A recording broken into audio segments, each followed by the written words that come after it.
Hello everyone, welcome to my channel. मैं हूं आकृति।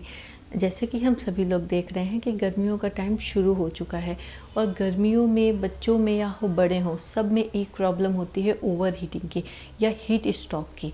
तो कैसे हम अपने बच्चों को हीट स्ट्रोक से सेफ रखें, स्पेशली वो बच्चे जो न्यू बॉर्न बेबी हैं, जिनकी ये पहली गर्मी है और वो अपनी बात हमें बोल नहीं सकते हैं कि उनको क्या तकलीफ़ हो रही है। कर उनकी जो कंडीशन है उसको देखकर ही समझना पड़ता है कि हमारे बच्चे को क्या प्रॉब्लम है।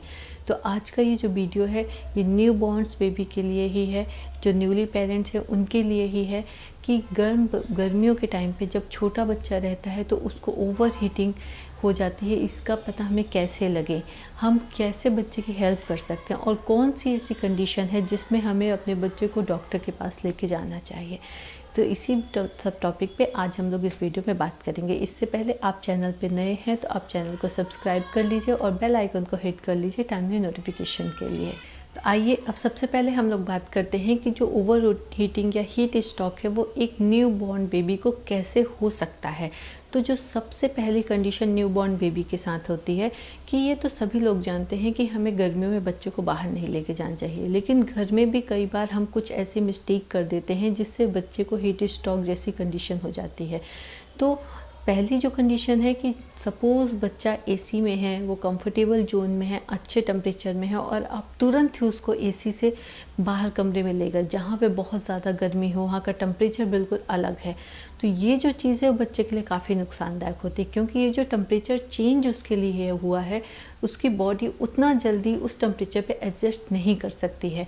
इसलिए जब भी आप अपने बच्चे को एसी वाले रूम में रख रहे हो और आपको उसको बाहर लेके जाना हो तो इससे पहले आप एसी को बंद कर दीजिए, थोड़ी देर उस रूम का टेम्परेचर भी नॉर्मल होने दीजिए, इसके बाद आप अपने बच्चे को बाहर लेके जाइए।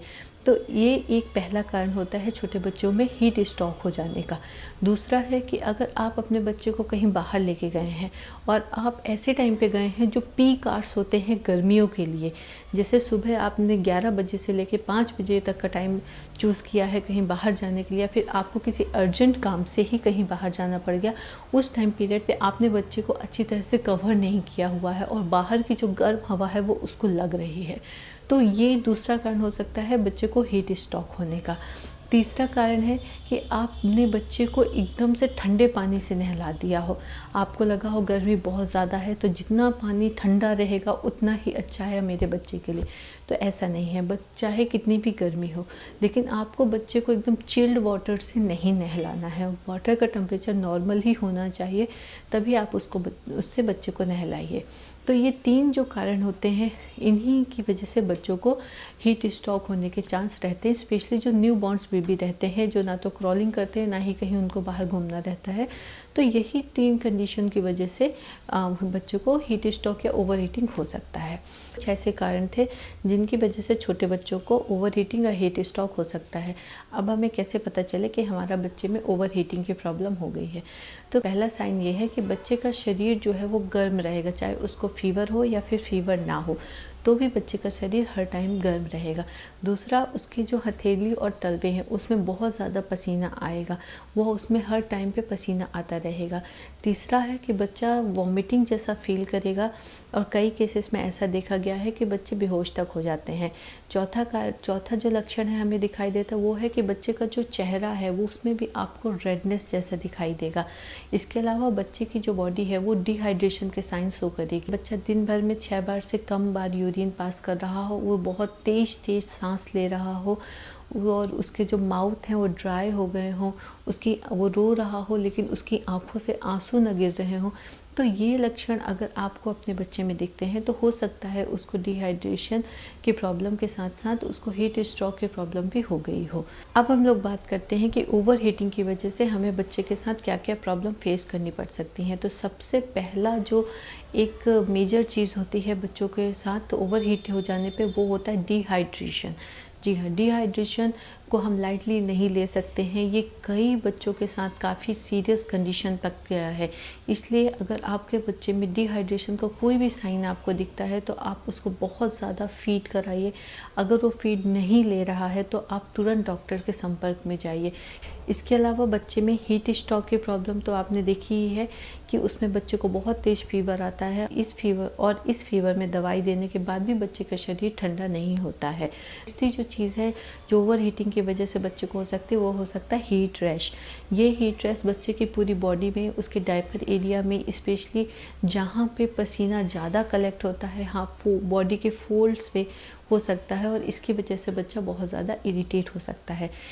इसके अलावा एक और कंडीशन है जो छोटे बच्चों में देखी गई है, वो होती है SIDS की।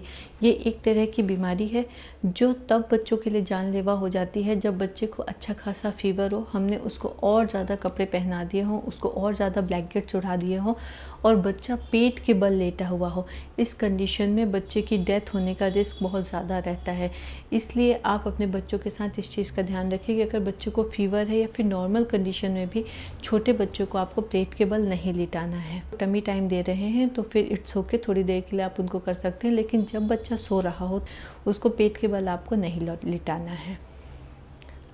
अब हम लोग बात करते हैं कि आपको छोटे बच्चों को कब डॉक्टर के पास लेके जाना है। सबसे पहली कंडीशन, अगर बच्चे का जो फीवर है वो 100.4 डिग्री फ़ारेनहाइट या 38 डिग्री सेल्सियस से ज़्यादा हो रहा है और वो कम नहीं हो रहा है, मतलब अगर बच्चे को फीवर है, ठीक है, आपने उसको दवाई दी, फीवर उतर गया, लेकिन अगर बच्चे का फीवर उतर ही नहीं रहा है, वो 100 डिग्री से कम हो ही नहीं रहा है, तब आपको तुरंत डॉक्टर के पास जाना है। और अगर बच्चा काफ़ी ज़्यादा उसमें डिहाइड्रेशन के साइन आपको दिख रहे हैं, वो बहुत ज़्यादा इरिटेट हो रहा हो, उसकी जो आँखें हों, लिप्स हो एकदम ड्राई हो गए हों, तो ये कुछ ऐसी कंडीशन है कि आपको तुरंत ही डॉक्टर के पास जाना चाहिए। और इसके अलावा बच्चा लगातार वॉमिटिंग कर रहा हो, बच्चे में लूज मोशन की प्रॉब्लम भी स्टार्ट हो गई हो, तो इस कंडीशन में आप अपने बच्चे को तुरंत डॉक्टर के पास लेके जाइए। बातें हुई कि आपको कब अपने बच्चे को डॉक्टर के पास लेके जाना है। अब हम बात करते हैं कि कैसे हम अपने बच्चे की घर में हेल्प कर सकते हैं उसकी इस कंडीशन से उसको निकालने के लिए। तो पहला जो काम आपको अपने बच्चे के साथ करना है वो ये करना है कि आपको अपने बच्चे को ठंडे जगह में रखना है, मतलब उसको बाहर, आप उसकी आउटिंग को अवॉइड करिए और जितना ज़्यादा हो सके आप उसको ऐसी जगह रखिए जहाँ पे ठंडक हो। AC में रखिए आप उसको या फिर आप उसको कूलर में रखिए। आपको इस चीज़ का ध्यान रखना है कि अगर आप अपने बच्चे को AC में रख रहे हैं तो उसका डायरेक्ट ब्लो बच्चे के ऊपर ना पड़े, या इस सेम कंडीशन कूलर के साथ है कि अगर आप अपने बच्चे कूलर में रख रहे हैं तो उसका डायरेक्ट ब्लो बच्चे पे ना आए। दूसरी चीज़ जो आपको अपने बच्चे के साथ करनी है कि बच्चे ने जो एक्स्ट्रा लेयर पहनी हुई है उसको आपको उतार देना है। बच्चे को कंफर्टेबल कपड़े पहनाइए, चाहे एक टी-शर्ट, एक लोवर, जिसमें भी कंफर्टेबल है वो इसको आप पहना के रखिए। तीसरी बात कि आप बच्चे को बाथ दीजिए, बहुत ठंडे पानी से नहीं, हो सके तो थोड़ा सा गुनगुना पानी ही रहे, वो बच्चे के लिए काफ़ी ज़्यादा बेनिफिशियल होता है। इस कंडीशन पे आप उसको बाथ दीजिए, उसकी अच्छे से मालिश करके उसको सुला दीजिए।